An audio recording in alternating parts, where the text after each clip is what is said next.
Bonjour tout le monde. Alors, c'est un plaisir pour moi de m'adresser à vous encore aujourd'hui, comme on le fait depuis quelques semaines. Alors, je tiens à vous dire qu'il y a eu beaucoup de travail de réaliser. Nos équipes à la Ville travaillent vraiment ensemble pour remettre en marche les services essentiels. Vous savez qu'on est dans la période de rétablissement. Alors, avant de vous entretenir donc d'un sujet qui me tient à cœur, donc, comment on va organiser l'animation à Lévis. Alors donc, j'ai souhaité préparer une petite vidéo pour faire le point sur quelques petits dossiers, mais qui sont quand même importants.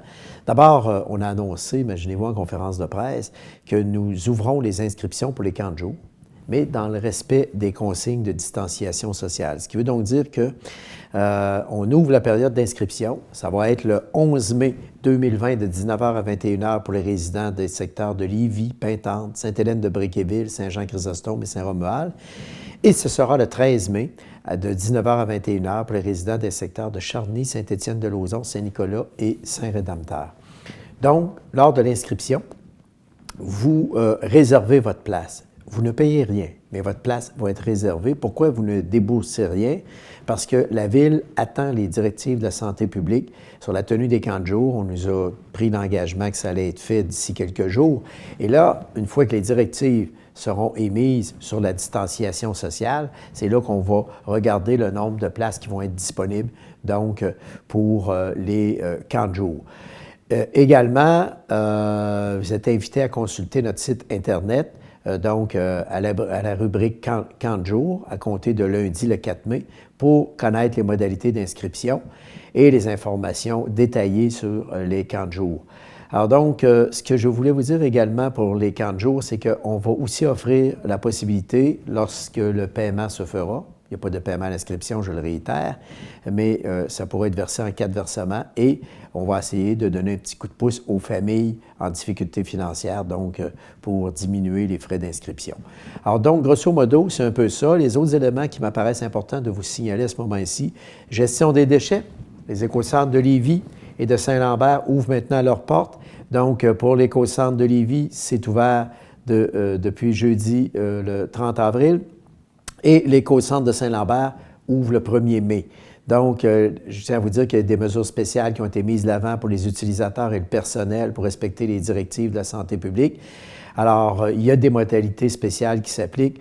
Je vous invite à consulter notre site Internet à Écocentre. Allez voir la section Écocentre pour qu'on vous informe sur les mesures de distanciation sociale qui ont été prises. Mais d'ores et déjà, je peux vous dire que dès la première journée, aujourd'hui, donc de l'ouverture de l'Écocentre de Lévis, la file d'attente est de 3 heures à 4 heures. Essayez d'y aller dans des périodes peut-être un peu plus mortes ou moins susceptibles d'être fréquentées. Mais cela étant dit, c'est normal qu'il y ait beaucoup de monde au début puisque c'est une réouverture de nos centres. La collecte des encombrants, donc ce qu'on appelle les déchets monstres, c'est en opération jusqu'à la mi-novembre déjà.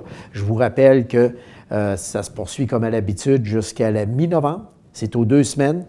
La même journée que la collecte des matières recyclables. Alors, les citoyens qui veulent bénéficier de ce service, bien sûr, doivent préalablement s'inscrire. Alors, il s'agit de s'inscrire et de consulter la page sur les encombrants. Les ventes de garage, donc les ventes débarras, l'édition du début du mois de mai a été annulée, mais pour le moment, on maintient celle de septembre. Alors, voilà pour les activités, en gros, donc, sur lesquelles je tenais à vous informer. Et je vous rappelle de l'importance de maintenir les consignes, de respecter les consignes, d'éviter les grands rassemblements. On va y arriver.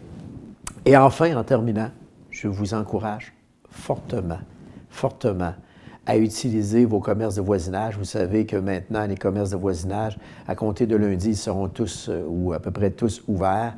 Alors donc, je vous invite donc à encourager nos commerçants locaux donc pour les aider à repartir leur affaire. Alors, je pense qu'ils vont avoir bien besoin de vous. Vous êtes l'élément essentiel à leur survie. Alors donc, encourageons nos commerçants locaux. Merci beaucoup de votre collaboration, de votre coopération et soyez assurés de la collaboration également des membres du conseil municipal, de la direction générale et de l'ensemble de notre personnel. Merci beaucoup.